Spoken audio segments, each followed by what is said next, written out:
Hi, my name is Kristen Jankowicz-Schrock. I'm an author and a DMC designer. I've been so excited about using DMC's Color Infusions memory thread to embellish my craft and my needlework. Now, the memory thread isn't a thread in the traditional sense because you don't thread it through a needle or actually stitch with it. Rather, it's a soft, flexible wire that you can bend and shape to add dimension and color to all of your needlepoint.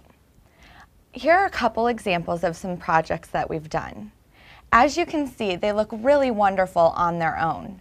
But using the memory thread, we can add some really great detail and dimension, as well as creating some embellishments that just really make the design pop on its own. Not only does the memory thread add an elevation to a two-dimensional project, but it's also wonderful because it can stand on its own. So something like this butterfly can really come to life as a pin.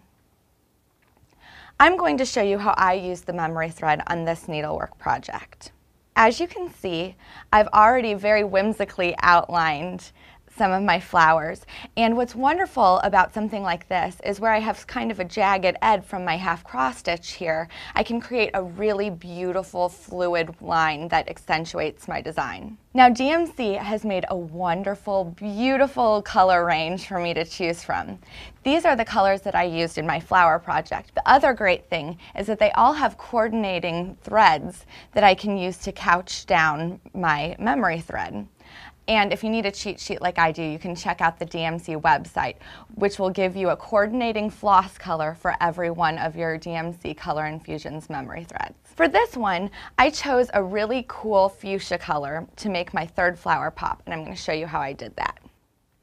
I'm going to take my shuttle of memory thread and just very roughly outline with my fingers about how much I'm gonna need. And this is not a fine art at all. You can go back and make sure that you get all of your details right, but I just wanna make sure that I leave some extra memory thread to work with. And I use one pair of scissors to cut the soft fiber wrapped wire. And then I have another one that's specifically designated for my floss. So once I have my memory thread cut, I'm just gonna take a stiletto, because what I want to do is go in and enlarge one of my holes where I'm going to insert the memory thread. This looks like a good place to start. So I'm just going to punch it all the way through, and I like to sort of wiggle it around to make sure that I've got lots of room. Then I'm just going to insert one end of my memory thread, which goes easily through to the back. And I'm going to leave about a 1/2 inch tail. Now, I already have my small embroidery needle threaded with one strand of coordinating floss. And this doesn't have to look great because it's right on the back, but what I'm going to do is just make a couple stitches in order to tack down this tail of my memory thread. And now it'll hold in place. Once I've got that ready, I'm going to flip it back over. And this is where I really start with the detail. The memory thread's so easy to work with. Even if you mess up, you can go back and reshape. Here I've got some kinks in it, so I'm just going to use my stiletto and see how nice and perfect that is to work with. So now I can easily shape this first rounded side of my flower.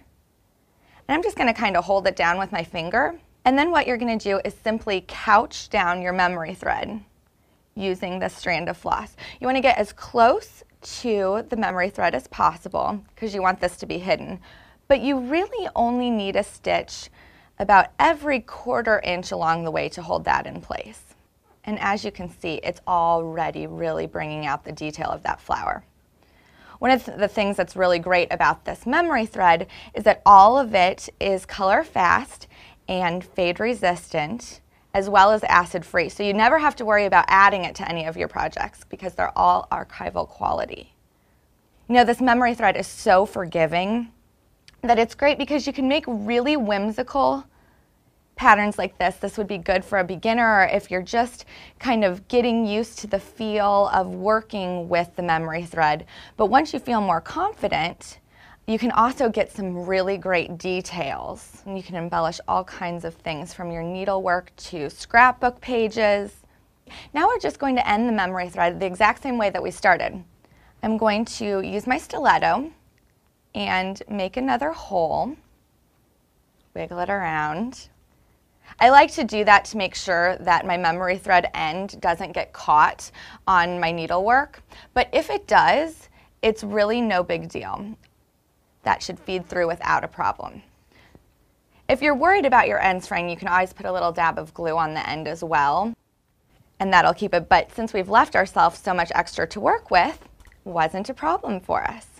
Now I'm just going to tack down my tail, as I did in the beginning, with a couple stitches. There we go. And now that was so quick and easy, but it's really durable. You could see that I really handled this and bent it around, but the memory thread really bounces right back to shape. So I'm going to trim with my floss scissors. Going to trim the memory thread away. And now I have my final beautiful flower. It really makes those colors stand out, doesn't it?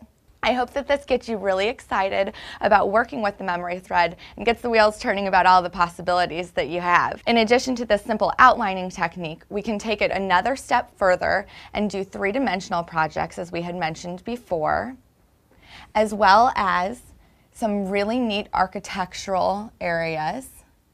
In addition to the wide variety of colors that DMC already offers, I'm very happy to announce that the Color Infusions memory thread is going to expand into even more beautiful colors.